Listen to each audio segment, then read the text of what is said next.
where would Jesus draw the line? I don't know. At what point does he say, all right, man, I'm going to teach you how to catch chicken? Hey, what's going on? There's a concept that I've come up with, and I don't think I'm the first person to say it, but I did look it up online, and I couldn't find anybody that had said it exactly how I'm getting ready to say it to you. So, I believe that anybody who has grown up in a small town should try living in a big city at some point in his or her life. Just as I feel anybody who's grown up in a big city should try living in a small town at some point in his or her life. And I'm getting a big dose of that, and I grew up in a small town, and I now live in the biggest city in Virginia. I'm not currently situated in the biggest city in Virginia. I'm actually out in the sticks in a shack with no running water, believe it or not. I'm not even going to turn this camera around. It's hideous, but I love it. So, the way I have water, if you're interested, is I got to go down to a spring and get it. It's pretty wild. So anyway, the whole point of this video is I'm trying to work out something where I fall for it every single time, and it's dealing with homeless folks or folks that are in need, and I'm trying to do the right thing, and oftentimes I get let down or I get pissed off, and I'm trying to find out where the sweet spot is. I'm just like Charlie Brown, Peppermint Patty, and that football. I just feel like I fall for it every time. So I put out a video a while back about trying to help a homeless person, and I got really burned. And that was actually in kind of a small town. It wasn't even out there in Virginia Beach. So a couple nights ago, I'm in Virginia Beach. I'm coming home, and I'm hungry. I'm passing by the food line, and I know that the food line that I'm passing by in this particular part of town is a little sketchy at night. There is a reason why they have armed security guards.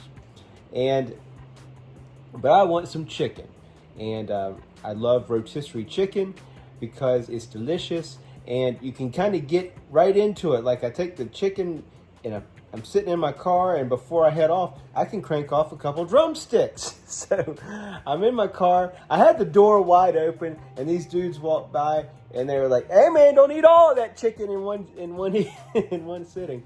And so one of the guys kind of lingers a little bit too long, and he comes up to me, and I said, "You know what, man? Do you want a drumstick? This is my favorite part of the chicken. Have a drumstick."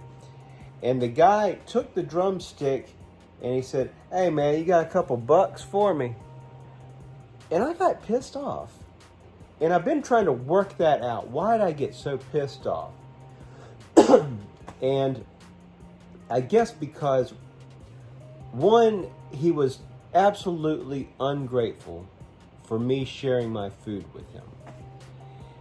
And the whole point of me sharing my food with him was, I'm trying to do the right thing. There's a part of me, I can't always articulate it, that I'm like, I kind of want to do what Jesus would do. Like, would Jesus share his chicken with somebody walking by? Absolutely. Absolutely. Where would Jesus draw the line? I don't know. At what point does he say, all right, man, I'm going to teach you how to catch chicken. I'm going to teach you how to fish. That's the classic Jesus line. Teach them how to fish. But at the same time, he's going to divide like 5 loaves and 2 fish among, like 1,000 people or some, one of the miracles he performed. So why did I get pissed off when the dude upped the ante and wanted money? And so I've been working it out, and I guess it's one because he was ungrateful. And then I think, well, our relationship with God and Jesus and stuff, how ungrateful are we? Because it feels like so many of us treat God and Jesus like Santa Claus. Every time we pray to him, it's always, oh, please God, give me this. Please give me that. Please let us win the football game. And please let the medical report go our way. And, I feel like, because I don't have any data. I'm just running off of instinct, that a lot of it is gimme, gimme, gimme, gimme, gimme. And then so many of us don't really look around and realize the blessings that we have. So, and I was talking it over with my wife. Now, Laurie, she grew up around D.C. She's used to the big city game. She's used to walking past folks that are in need, and she's trying to tell me how to kind of cope with it. She said, as a small woman, I just can't afford to put myself in a position of danger. So I get that. So I guess I'm working out, hey, how do we help people and protect ourselves physically and psychologically? And, one thing is, when I would know, like I'm going into a big, like New York or DC, I'll carry like, $5, $10 in ones in my pocket. And then, if I encounter somebody, but kablamo, because I don't want to be like opening up my wallet. Because every time I open up my wallet in front of somebody in need, what they'll see is a $20 bill and a $1 bill. And sorry, man, you ain't getting the 20, man. You can have the one. And I've had them like say, "Come on, man!" Like, dude, I'm not like 80% of everybody else who ignored you. Here's something, and I'll say like, you're welcome. But I wonder how many times like God and Jesus are like, "You're welcome." you got that job you've been wanting. You're welcome. Just all the little miracles that are performed for us that we just have no idea sometimes. So one reason that I think I keep falling for it are the success stories. The success stories, man, there's a guy in my life. I've known him for over 10 years, and I would absolutely entrust him with the keys to my house. If he knew the passwords to my bank account, I wouldn't lose a wink of sleep at night. And I just found out like a couple months ago, he said, "Yeah, man, I used to be in the crack game big time. I used to be a big time drug addict. I used to break into people's houses. I used to steal from people." He didn't like rob anybody, but he'd steal from. He's like, I used to steal from my family. I'd steal from my sister. I didn't steal from my brother because he was sorrier than I was. Yeah, I had no idea. And he said, I tried to kill myself 4 times.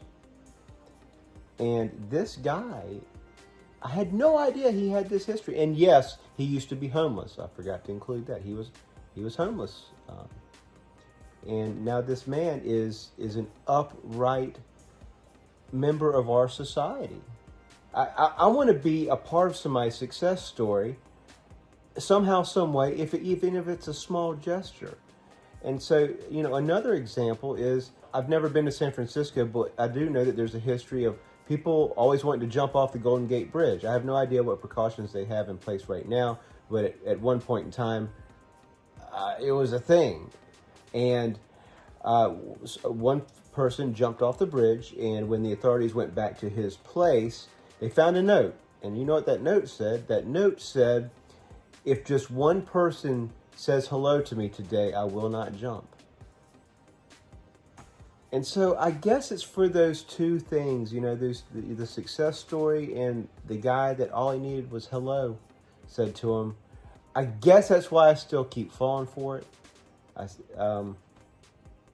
And I guess I just wanted to get that off my chest. I don't really have an answer. I'm working on it. I'm working through it. I know I'm not alone. And, I'm just out here in a shack in the woods. And it was top of mind, and I thought I'd share it. And I hope it reaches somebody well out there. It does some good. All right. Hey, if you like my videos, by the way, why don't you hit that like button and consider subscribing. I drop videos at least every Tuesday and some more when I can get around to it. So take care. Do not waste this day. Have a good one. See you next time.